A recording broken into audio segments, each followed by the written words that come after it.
BFM Business, Tech & Co, Techimo.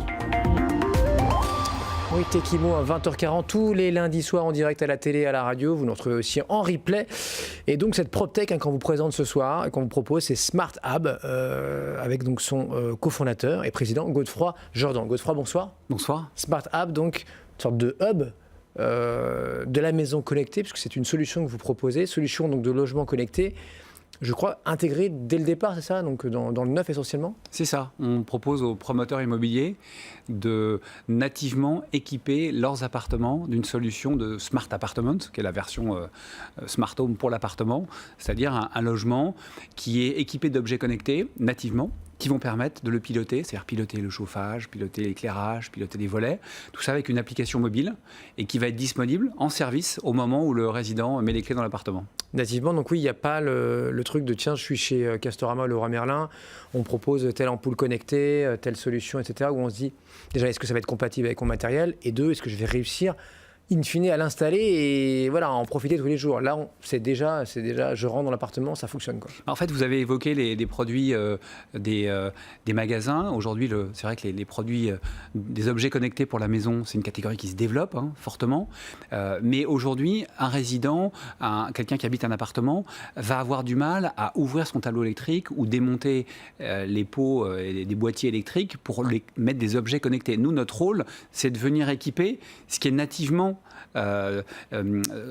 mis dans l'appartement, donc un moteur de volet roulant, un interrupteur, un compteur. Ces choses-là, vous ne pouvez pas le faire vous-même.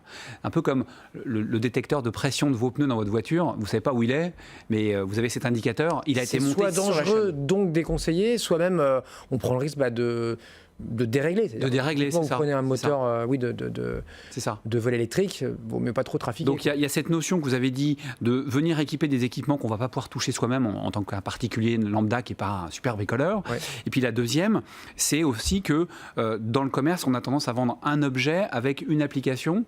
Et donc on se retrouve parfois avec 3, 4, 5, 6 applications. Nous, l'idée, c'est de dire comment on fait une plateforme inclusive qui va permettre, avec une seule application, de piloter tous ces équipements. Et demain, d'étendre mon système, parce que la difficulté de la rencontre entre l'immobilier et la tech, les fameuses PropTech, c'est que l'immobilier est construit pour 50 ou 100 ans, et nous, dans la tech, on fait des produits qui ont une durée de vie de 18 à 24 mois. Et donc, il faut tenir la promesse de dire, on met un système dans l'appartement, dans l'immeuble, qui sera encore valable dans 5 ans, dans 10 ans. Et comment on fait ça? On fait ça en construisant un système qui est nativement ouvert et qui va se mettre à jour. De la même façon que vos applications sur votre téléphone mobile, elles se mettent à jour et elles évoluent en fait au fil du temps. Il faut que ça soit la même chose dans l'appartement avec les systèmes de Smart Apartment. Et qu'on comprenne bien, donc vous, chez Smart Hub, Godefroy, vous êtes où dans cette chaîne de valeur? C'est-à-dire que vous allez vous nourrir et faire votre marché sur déjà toutes les technologies qui existent. Et puis c'est un peu le maître d'orchestre en lien avec votre intermédiaire qui est le promoteur. Vous avez aussi nous, on est effectivement on est un intégrateur à valeur ajoutée. Ouais. Sur la partie hardware, on n'a pas d'usine, on ne va pas se substituer aux millions d'unités produites tous les jours en Europe et en Asie. Donc là, notre rôle, c'est d'identifier les meilleurs produits et de faire une sélection de produits ouverts, résilients, pour les mettre dans les appartements et les revendre au meilleur prix dans notre offre. Et les Français sont bien placés ou pas aujourd'hui? Ça, on va y revenir après. Ouais. Et la deuxième chose, c'est nous, derrière, de développer une plateforme logicielle, puisque finalement, à la fin, c'est du logiciel. Et donc, une plateforme logicielle qui va être capable de faire des calculs, qui va être capable de mesurer la température de votre appartement et changer le chauffage. Et puis derrière, et puis après, le troisième volet, c'est de faire des applications. Donc aujourd'hui, on a une application mobile, mais on a aussi des commandes vocales, Amazon, Google, on a des interactions avec les thermostats. L'idée, c'est d'être le plus ubiquitaire, comme je dis, c'est-à-dire qu'il faut que le résident puisse passer sans s'en rendre compte d'un interrupteur, donc d'une interface physique, à une interface numérique, mais celle qu'il préfère. Donc pour répondre à votre deuxième question, aujourd'hui, il y a de nombreuses usines qui fabriquent des objets connectés en Europe. On a la chance d'avoir des géants en France de l'appareillage, des grandes marques.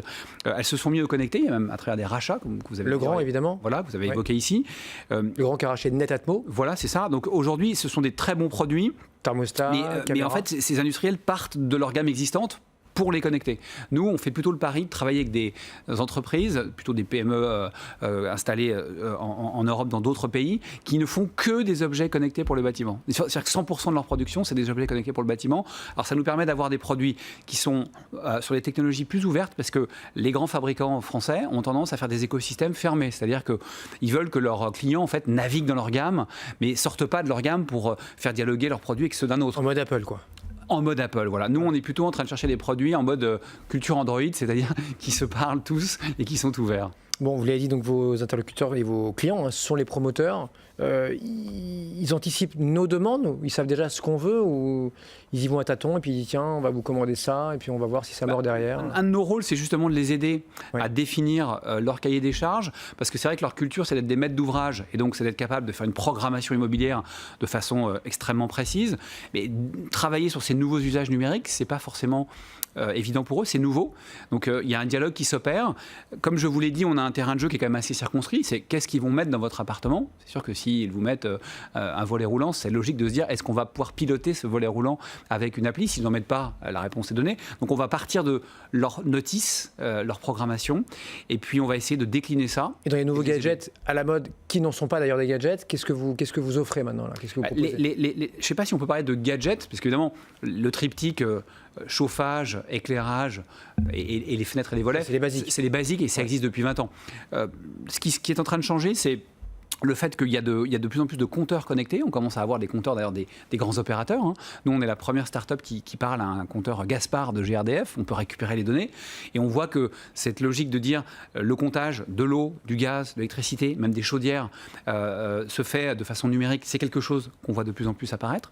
Une deuxième tendance de fond qui est mûre sur beaucoup d'autres marchés, notamment en Asie, ce sont les serrures connectées. Ouais. Qui vont permettre, par exemple, d'ouvrir la porte avec son téléphone si on a oublié ses clés, d'ouvrir à distance à un livreur ou à la femme de ménage, ou la femme de ménage, enfants qui, eux, n'ont pas. Ça, c'est quelque chose aujourd'hui qui marche très bien. Et il y a de très bonnes startups européennes qui ont développé des technologies. Et le dernier exemple?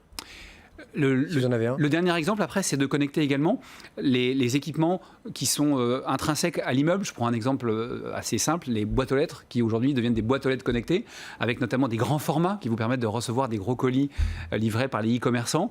Demain, on va pouvoir recevoir des notifications ou programmer une livraison à travers son application SmartHub. Et la communication aussi, je crois, avec le syndic sur lequel vous travaillez, c'est peut-être mieux qu'un mail auquel on peut avoir une réponse en 8 jours quand on a une réponse. Vous proposez aussi des services là-dessus, je crois. Merci beaucoup, Godefroy Jourdan. Donc, SmartHub, avec un H au milieu. SmartHub sur BFM Business dans Tech Imo. BFM Business, Tech & Co, Tech Imo.